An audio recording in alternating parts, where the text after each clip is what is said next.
C'est toujours un peu spécial de partir en solo. Aucun contact, pas d'interaction, juste en accord avec la nature et soi-même. On se découvre sous un autre jour. C'est une expérience vraiment enrichissante. Pas d'aide à proximité, aucune main pour nous rattraper si on vacille. C'est une déconnexion totale.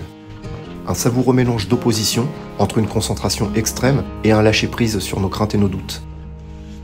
À la question « Sommes-nous faits pour vivre seuls ?», j'ai envie de répondre oui, mais pas trop longtemps. Car une vie vaut-elle le coup d'être vécue si on n'a rien à partager, rien à transmettre ?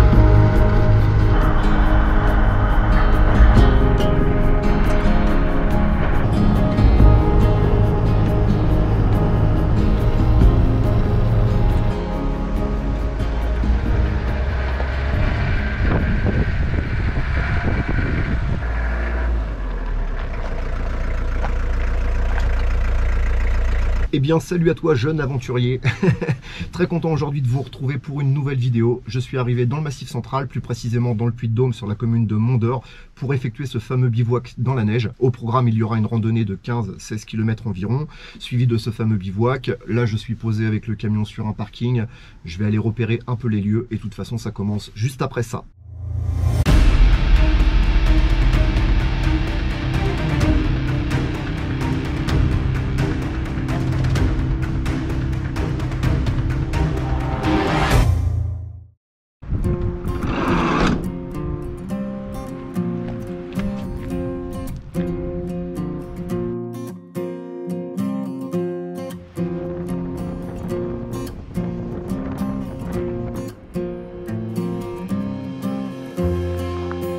Bon ça y est, je suis dans le chemin que je vais emprunter demain matin de bonne heure. Le repérage est fait, c'est direct un droit dans le pentu, il n'y a pas de surprise. Il y a pas mal de vent, donc je vais pas trop traîner. Je vais rentrer, je vais me mettre à l'abri dans le camion, bien manger ce soir, regarder les prévisions météo pour demain matin. Et puis tout commence maintenant. Raquette, bûcheron, méga important, barbecue portable. Et le truc le plus important, l'Opinel.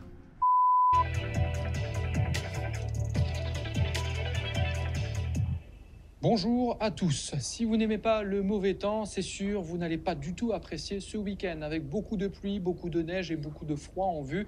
Ça va être gris, ça va être humide, ça va être très maussade. Déjà pour ce samedi, beaucoup de pluie, énormément de neige dans le Massif Central, jusqu'à 1 mètre de neige fraîche attendue à plus de 1000 à 1500 mètres. Sinon, c'est de la grisaille sur l'ensemble de la moitié nord. Il va faire froid avec beaucoup de pluie dans le sud-est. Si vous partez en vacances, c'est vraiment pas le moment. Bon, la messe est dite, hein. À la vôtre, je pense que la journée va être méga costaud demain. Je vais pas perdre de temps, je vais aller me coucher de bonne heure pour emmagasiner un maximum d'énergie. Le sac est prêt, tout le matériel de sécurité est chargé dedans, l'hydratation, l'alimentation, les vêtements chauds. Je suis paré pour 2 jours alors que je pars qu'une journée. Franchement, il peut rien m'arriver, mais vaut mieux assurer ses arrières. Les amis, bonne nuit.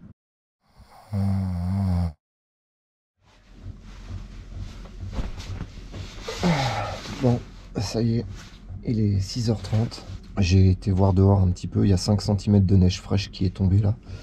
Je vais finir de m'équiper tranquillement et puis let's go.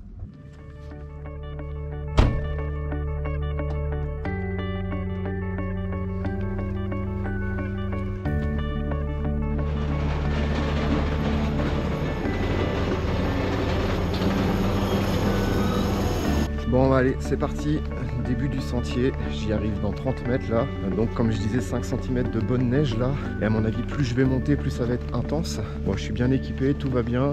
Et je pense que ça va être magnifique.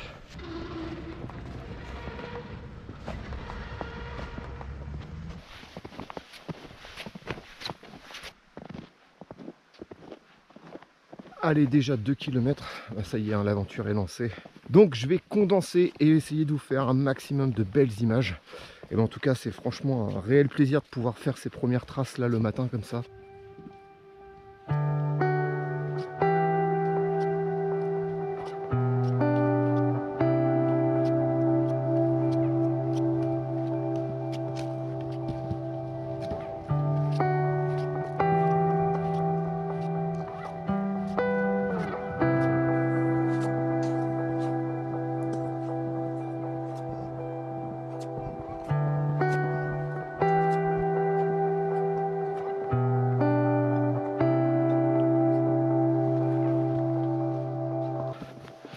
Bon, ça fait un peu plus de 2 heures que j'évolue, je suis au 6e kilomètre. J'en ai fait 2 de plus, c'était pas prévu. Je me suis un peu trompé au départ, moi c'est hors taxe, hein.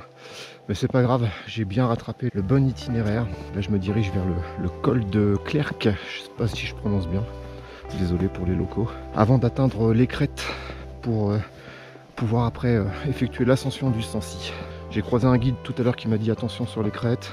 Il y a peut-être quelques congères, donc il faut faire attention. Bien serré sur un côté pour éviter de dévaler. On est informé, on est équipé pour ça et puis on y va. Oh, c'est magnifique, franchement. J'arrive à un croisement là. Je viens de par là. Et hop. Je monte par là. Ouais, je préfère être là qu'au boulot, hein. Bon. J'ai pas encore décidé de mettre les raquettes. Là, on arrive sur la ligne de crête. Je vais serrer à gauche pour éviter d'être trop près du ravin. Je pense qu'il faut mieux être cramponné plutôt qu'en raquette et stable. Je pense que cramponné ça évite la glissade. En raquette on est quand même un petit peu diminué par les mouvements. Donc je conseille aux gens de faire de la raquette quand c'est pas technique. Quand le terrain est un peu plus technique, vaut mieux mettre des crampons. Allez. Bon bah comme d'hab, hein, si la vidéo te plaît, ouais, un petit pouce bleu, c'est sympa.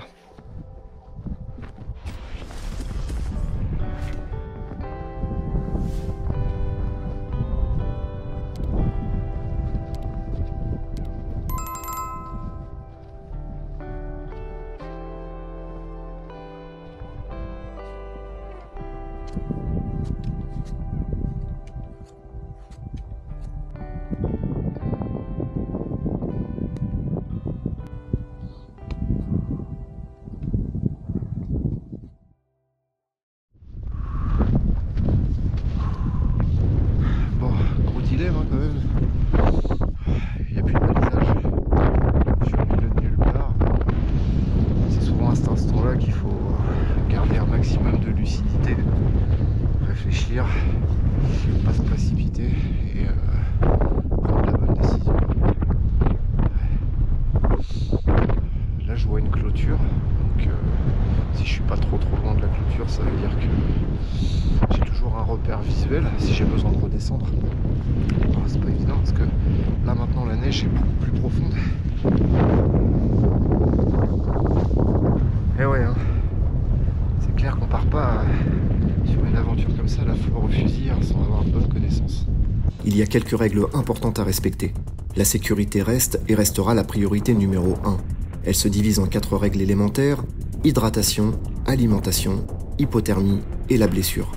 Pour faire simple, bien manger, bien boire, avoir chaud et se sécuriser dans un milieu naturel. Si tu enfreins une de ces règles, tu te mets clairement en danger. Bien sûr, tout est relatif, à condition d'être sans communication vers l'extérieur et d'être à plusieurs heures de marche de la première habitation. Sans être survivaliste, il faut avoir conscience que chaque décision prise peut entraîner des conséquences irréversibles. Bon, à la base, je suis quand même venu pour passer un bon moment, mais il faut rester sur ses gardes. La vraie différence, c'est la solitude. On peut compter que sur soi, alors j'assure mes arrières. Ouais, j'ai pas de repère visuel, hein. C'est pas top. Ouais, je pense que je vais faire demi-tour. Ça sert à rien de se mettre en danger. Parce que là, du coup, j'ai même pas un point pour me fixer, pour savoir... Ah si, j'en ai un, ça y est. Ah, j'en vois un là-haut. Bon. Ah, rien n'est perdu. Ouais, je vois un panneau là-haut. Donc, visiblement, voilà, comme je disais tout à l'heure, si j'avais suivi la clôture tout du long, je serais tombé sur ce panneau. Il n'y a pas de panneau, il n'y a pas de panneau. Donc le chemin, il n'était pas au bord de la clôture, hein, ça aurait été trop facile sinon. Mais ça y est, c'est bon. C'est bon, je vois et visiblement je suis pas trop mal. On va dire mon instinct avec la végétation, tout ça. Bon, il n'y a pas de marques de pas qui peuvent me guider, mais en fonction de la végétation, voir comment elle est écartée sur 1,50 m assez régulièrement, je suppose que le chemin, je suis dessus. Mais ça, j'en suis pas sûr. Donc, allez, on va essayer de sortir de ce merdier.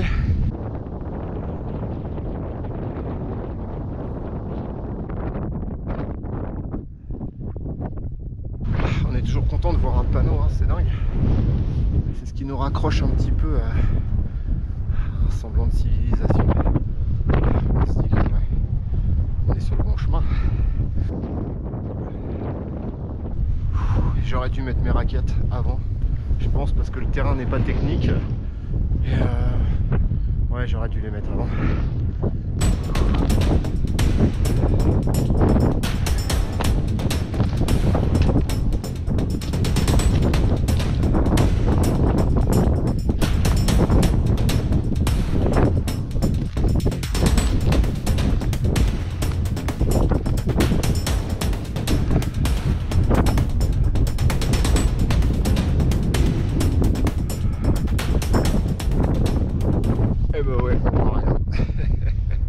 Ah, on peut pas tout avoir, hein. On peut pas avoir une super pof, un beau soleil et une vue dégagée, hein. C'est pas possible.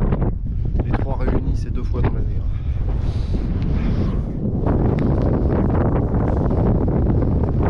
Ouais, les raquettes, j'y étais obligé là, hein. Trop de neige, température extérieure, au moins -15, sans déconner. Comment je le sais? Parce que bah, tout a gelé, hein. Mes fringues gèlent, mes gourdes gèlent, mes bâtons aussi, donc voilà. Allez, je perds pas de temps, je me sors de là, hein. Allez.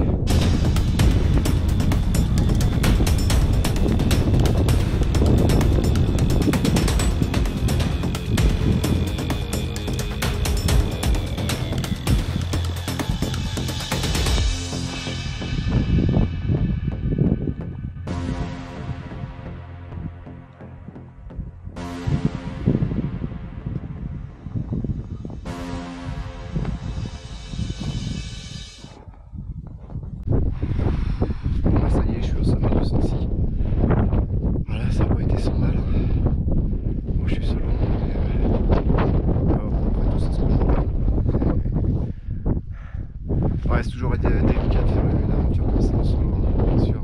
Le risque est multiplié, hein, on ne peut pas compter sur personne d'autre que sur soi. Mais bon, voilà, on peut avoir une bonne connaissance de la montagne, une bonne connaissance des vêtements aussi, ça c'est important. Savoir quoi mettre. On charge jamais son sac suffisamment sur des aventures comme ça, parce qu'on veut toujours partir léger. Mais là, on n'a pas le droit à l'erreur, hein. Là, il vaut mieux avoir du poids sur les épaules et puis être sûr de parer à toute éventualité. Voilà les amis, bah écoutez, moi je vais faire demi-tour parce que là après je vois plus où je dois passer, je sais pas si je peux faire le tour ou si je dois redescendre par un autre chemin. Concrètement je vois plus rien, je vois rien du tout à part ces gros rochers. Bon, le puits de Sancy quand il fait beau ça donne ça.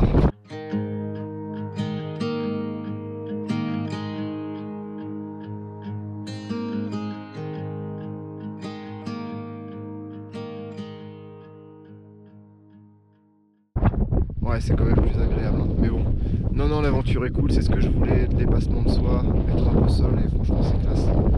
Allez, je fais demi-tour, je redescends le chemin, et je vais essayer de récupérer la grande cascade. 1 hour later.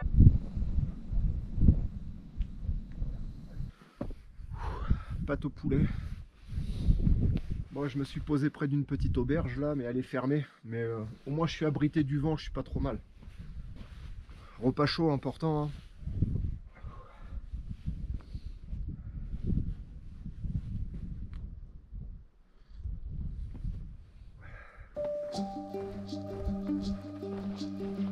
Bon, le repas est fini, je suis reparti. J'ai croisé un randonneur qui m'a dit, en fait, un local qui pense que je n'étais pas au sommet du Sancy tout à l'heure. Il me restait encore une petite bosse, donc les rochers à passer, pour après reprendre encore du dénivelé mais il m'a dit qu'à cette saison-là, en fait, les pisteurs, ils ont empêché les gens de monter au sommet. Enfin, pas cette saison, mais on va dire dans les conditions climatiques que vous avez vues tout à l'heure. C'est plutôt préférable de ne pas y monter. Donc ouais, je regardais sur ma montre, j'étais à 800 de dénivelé, et je crois que pour aller en haut du Sancy, j'avais vu sur l'itinéraire que je vous mets là, qu'il y avait plus de 1000 mètres. Donc ouais, il m'en manquait encore un petit peu, mais bon, c'est pas grave, je suis pas déçu. On prend pas de risque, hein, je voyais vraiment pas où j'allais, donc là, c'était pas la peine. Hein, pour moi, c'était le point de retour. Ouais, enfin tout ça quoi. Bon, allez, je reste concentré. Là, le terrain est un peu moins épais, mais un peu plus glissant. Et puis j'ai hâte de voir cette fameuse cascade. J'espère qu'elle est accessible parce que le monsieur tout à l'heure me disait « Ah, c'est pas évident à cette époque-là. Bon, si vous êtes équipé, raquette ou crampons, ça va le faire, mais c'est pas évident. » Ouais, j'aimerais bien quand même.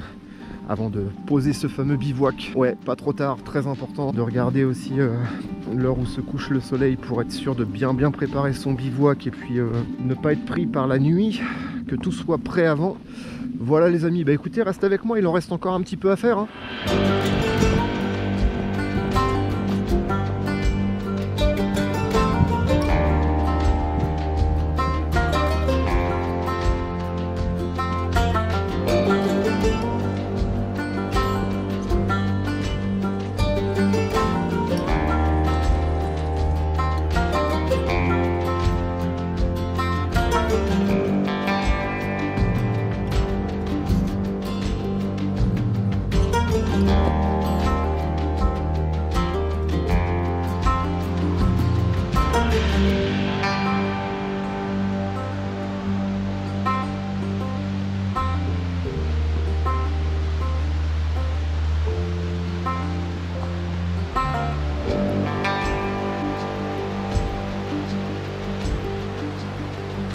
Oh, c'est magnifique.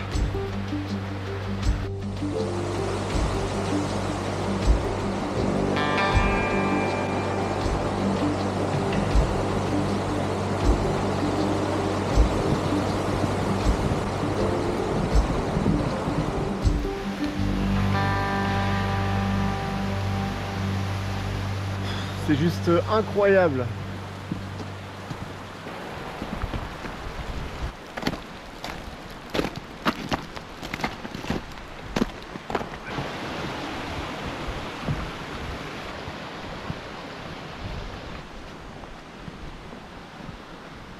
Bon allez, je laisse la grande cascade derrière moi. Il va falloir maintenant chercher un endroit pour pouvoir faire un bon bivouac. Alors il n'est pas trop tard, hein, il est 15h30. Mais si j'ai encore une demi-heure de marche et une bonne heure d'installation, ça va nous emmener à 17h avant la tombée de la nuit. Donc ouais, c'est pas trop tôt, c'est pas trop tôt. Bon, il y a un truc sur lequel je ne me suis pas éternisé, c'est mon équipement. Je tiens quand même à vous en parler. Je ne sais pas si vous connaissez la marque Simon avec un D, ouais, comme ça. Donc en fait, Simon, c'est une marque de Décathlon spécialisée dans l'alpinisme, un petit peu comme Forclaz pour la randonnée. Alors mon intérêt à en parler aujourd'hui, c'est parce qu'en fait, j'en suis équipé de la tête aux pieds, chaussures, pantalons et manteau. Et mon intérêt aussi d'en parler, c'est qu'en fait, j'ai testé le matériel et j'en suis super content. J'ai d'ailleurs fait le Mont Blanc avec le même équipement. Qu'est-ce que j'ai à gagner moi là-dedans ? De pouvoir en fait tester le matériel et le rendre après, car j'ai un contrat de partenariat, hein. Je gagne pas d'argent. Si d'ailleurs j'en parle, c'est bien sûr que je l'ai testé et que je le recommande, sinon je parle jamais à la caméra de produits que je connais pas. Donc là c'est vraiment le cas. Et bien sûr, hein, le nerf de la guerre, financièrement c'est 2 fois moins cher que les gros concurrents du marché, donc ça vaut vraiment le coup d'œil. D'ailleurs je remercie le Décathlon de Tourville-la-Rivière, notamment Augustin, Quentin et Tristan de me faire confiance. Merci les mecs.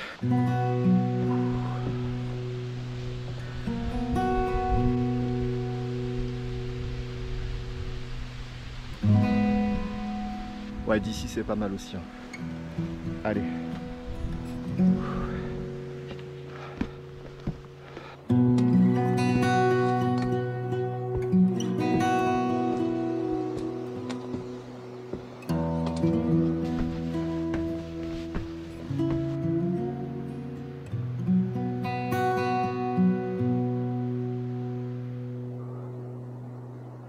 C'est beau. Bon, je crois que j'ai trouvé mon coin. Là, je suis juste en haut de la cascade, sur un petit chemin. Et il y a un petit balcon là, et je pense que je vais me poser là. Ouais. Juste là, sur la partie plate.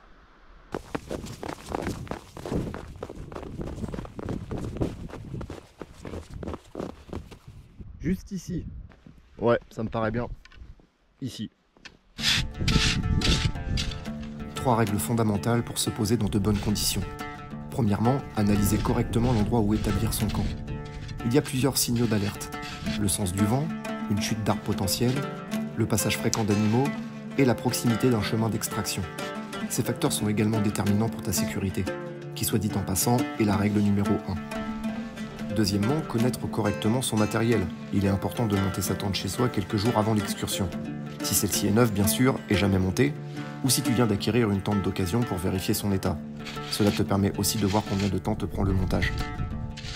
Et troisièmement, connaître la météo ainsi que l'heure où se couche le soleil. L'ensemble de ces 3 règles permet de quantifier la préparation de ton bivouac et d'être serein quand la nuit apparaît.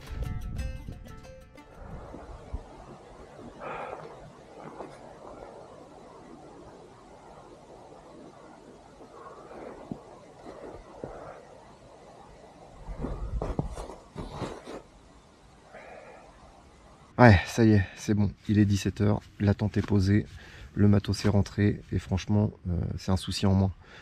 Il n'y a plus qu'à installer le reste et puis voilà, la nuit tombe dans une demi-heure. Donc au niveau timing, j'ai respecté ce que je m'étais dit, donc c'est cool.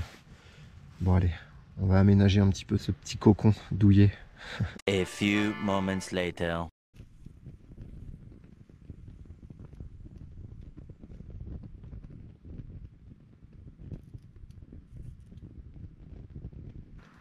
Bon, ça y est, la nuit est tombée là. Il est le temps de préparer à manger.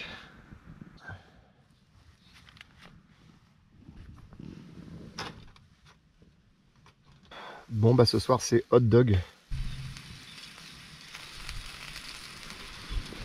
Un petit barbecue comme ça avec de la grillade. Dans les Pyrénées, quand il y a des ours, vaut mieux éviter quoi. Hein.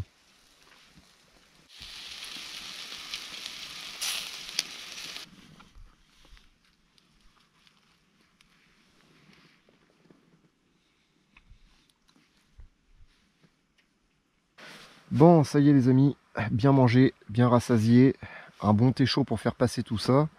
Et puis on est au top. Il doit y avoir -4, -5 à peu près. Ouais, vraiment à vue de nez, hein, parce que ça commence à geler dans la tente. Et puis comme je bosse dehors, j'ai un peu l'habitude au froid. Ouais, bah on va pas perdre de temps, hein. Je vais aller me coucher. Et je vous dis à demain.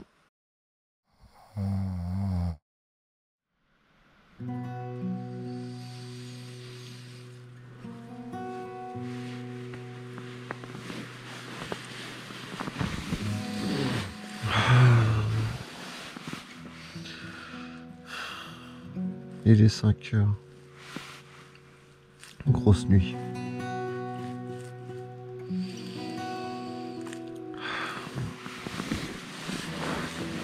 Tout est gelé dans la tente. Je sais pas combien il fait.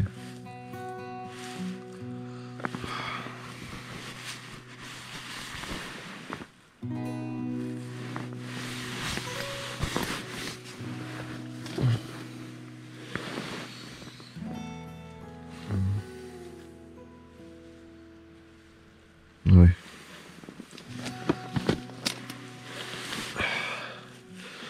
Bon, j'ai pas eu froid, hein, mais juste au visage. Ouais, le visage.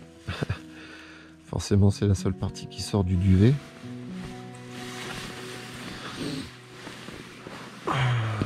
Mais bon, pour le reste, ça a été quoi.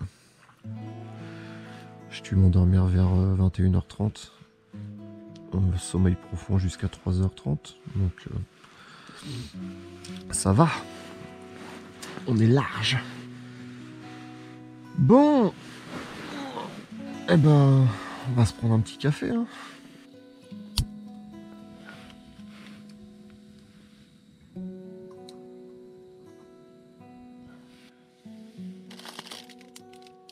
J'avais prévu des gaufres.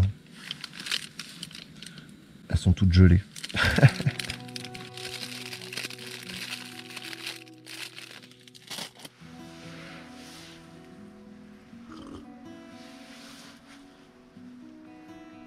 Oh, ça fait du bien. Ouais, de ouf. On va manger ma gaufre de chez Picard. Comment elle est dure.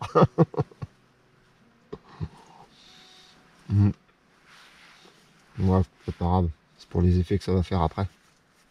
Besoin d'énergie encore. Au programme, il reste 1h30 de marche. Je vais pas perdre de temps. Je vais replier la tente dans le noir. Chose que j'ai pas l'habitude de faire. Mais bon, je peux pas attendre 8 heures qu'il fasse jour là. Il est 5h30. Je vais attendre pour rien. Puis le temps de redescendre après, ça va me prendre un petit peu de temps. Donc voilà. Bon, après, je devrais être pas trop mal organisé pour bien customiser mon sac. Juste à la lumière de la frontale, mais ça va le faire. Ouais, ça va le faire.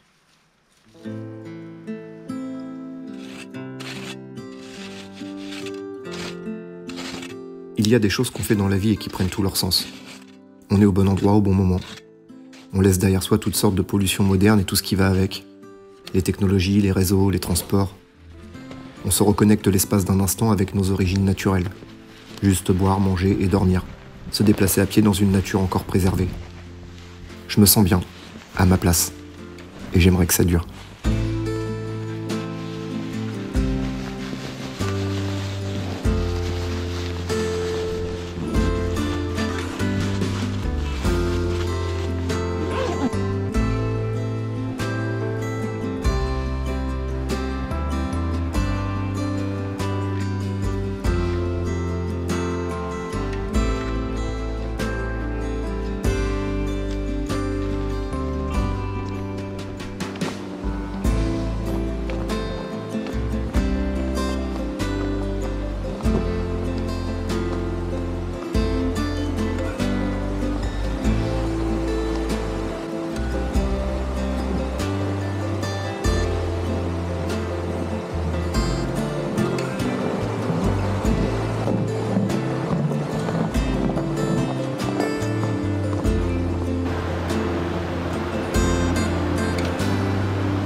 La seule chose qui nous impacte concrètement, c'est le temps.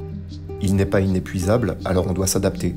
S'adapter pour la famille, le travail, nos projets personnels, et le tout agrémenté bien sûr d'une condition physique décroissante, sinon ça serait trop facile. Donc ne le perdons pas. Le temps doit être le seul ennemi de la routine, mais un allié de qualité dans l'apprentissage d'une vie. On aimerait que ça aille plus vite pour certaines choses et moins vite pour d'autres. Je n'ai pas la solution à ce dilemme, alors j'agis avec mon cœur et ma conscience, dans l'envie et par instinct, sans repousser à demain.